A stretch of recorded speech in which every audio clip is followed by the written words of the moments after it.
السلام علیکم اسٹوڈینٹس، کیسے ہیں آپ لوگ؟ ٹھیک ہیں؟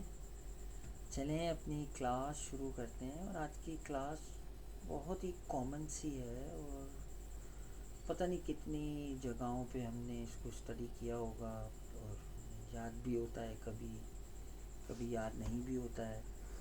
اب سیدھا سا اس میں جو ہمیں پڑھنا ہے وہ بہت آسان ہے۔ ہمیں پڑھنا ہے پراپر کامن ناؤن، یعنی proper noun, common noun. Proper noun اور کامن ناؤن ایکچولی ہوتے کیا ہیں، یہ ہمیں پڑھنا ہے اس میں۔ اب ہم یہ دیکھتے ہیں کہ ایک مناسب اسم کسی خاص شخص، جگہ یا چیز کا نام دیتا ہے۔ یہ ہمیشہ بڑے حرف سے شروع ہوتا ہے۔ یہ کچھ ڈیفینیشن آپ کی سمجھ میں آئی کیا تھی اردو میں؟ میں آپ کو اب ایک جو ہماری اردو ہے نا اس میں سمجھا دیتا ہوں۔ ایک کامن ناؤن یعنی جو سب کے لیے استعمال ہو، جیسے اگر ہم کسی گرل کی بات کریں تو گرل تو سب ہوتی ہیں، ساری ہوتی ہیں لڑکیاں، لیکن جب ہم چھایا بولیں تو ہمیں یہ پتہ ہوتا ہے کہ ہم ایک اسپیسیفائڈ گرل کی بات کر رہے ہیں، یعنی ہم ایک خاص گرل کی طرف ہمارا اشارہ ہے، ٹھیک ہے؟ یعنی ہمیں ریکگنائز کرتے ہیں ہم چھایا کے نام سے کہ ہم چھایا کے لیے بات کر رہے ہیں۔ اگر گرل بول لوں تو اس میں تو اور بھی بہت ساری گرلز آ جاتی ہیں۔ بس یہ ناؤن جو ہے یہ کامن ہے، اور یہ ناؤن جو ہے جو اسپیسیفائڈ جو ناؤن ہوتا ہے اس کو ہم پراپر ناؤن کہتے ہیں۔ سٹی کوئی سا بھی شہر، لیکن لاہور کی بات کریں تو وہ ایک اسپیسیفائڈ شہر ہو جائے گا، یعنی لاہور۔ اسی طرح سے پلانٹ آپ کو پتہ ہے، وینس ہے، ارتھ ہے، ٹھیک ہے، جوپیٹر ہے، اس طرح پلانٹس ہمارے بہت سارے ہیں۔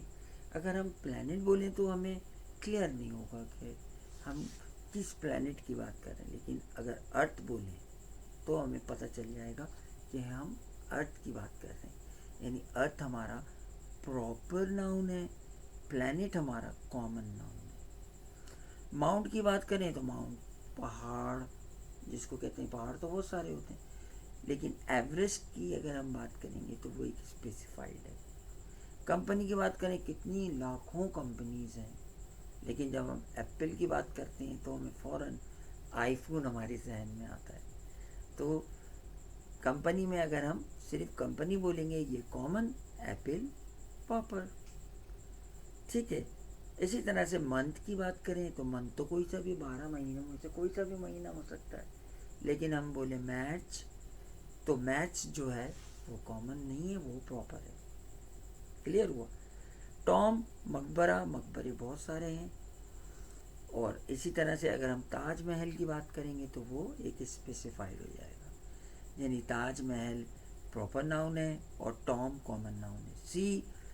سی بہت سارے ہیں ہمارے، لیکن اگر ہم اسپیسیفائڈ سی بولیں، ہم عربین سی کی بات کریں یا انڈین اوشن کی بات کریں یا اور کسی پیسیفک اوشن کی بات کریں تو وہ اسپیسیفائڈ ہو جائے گا، اور سی کامن ہے، اور عربین سی، پیسیفک اوشن، یہ ہمارے ڈیفینیٹلی ہمارے پراپر ناؤنس۔ بس یہی ایک چھوٹی سی کلاس تھی ہماری، اس میں ہم نے پڑھا کہ کامن ناؤن کیا ہوتے ہیں اور پراپر ناؤن کیا ہوتے ہیں۔ کامن ناؤن وہ ہوتے ہیں جو سب کے لیے استعمال ہوں، اور پراپر ناؤن ایک اسپیسیفائڈ پرسن کے لیے استعمال ہو۔ اب چھایا صرف ایک کا نام تو نہیں ہے چھایا تو بہت سارے نام ہوں گے، ٹھیک ہے، لیکن ہم اس ٹائم جب نام اسپیسیفائڈ دیں گے تو وہ پراپر ہوگا۔ Thank you students, thanks for attending this class. یہ بہت ہی ایزی کلاس تھی، اس میں ہم نے اصل میں انگلش لینگویج میں ہمیں کچھ ڈیفینیشنس پڑھنی پڑتی ہیں اور وہ ہمارے آگے کام آتی ہیں۔ اور اس میں ایک بات میں بتانا بھول گیا آپ کو، وہ یہ کہ بڑے حرف کا مطلب جو پراپر ناؤن ہے وہ کیپیٹل سے سٹارٹ ہوگا۔ دیکھیں یہ سی کیپیٹل ہے، یہ ای کیپیٹل ہے، یہ جے کیپیٹل ہے، کنٹری کوئی سا بھی کنٹری، جاپان، سمپل، جے کیپٹل ہے، ای کیپٹل ہے، اے کیپٹل ہے، یعنی یہ کیپٹل والے جو ورڈز ہیں. اگر میں یہ ایپل کو اسمال کر دوں تو یہ ایپل ہو جائے گا، کھانے والا سیب. لیکن یہ اے پی پی ایل یہ ایپل لکھا ہوا ہے، مینس یہ اے کیپٹل ہے. تو یہ ہمارا ڈیفینیٹلی ہمارا پراپر ناؤن ہے. Thanks for attending this class. I am very thankful that you are attending these classes, and inshallah that the time will come when we'll just be speaking English in such classes that I'm taking. Thank you. Thanks for attending. یہ رہا آپ کا channel جس پر آپ یہ دیکھ رہے ہیں، ٹھیک ہے. اور آپ اس کے ساتھ ساتھ بیل آئیکن کو بھی پریس کریں گے تاکہ آپ کو اپ کمنگ ویڈیوز ملیں. بہت شکریہ اسٹوڈینٹس. اللہ حافظ. Thanks for attending. Thank you very much.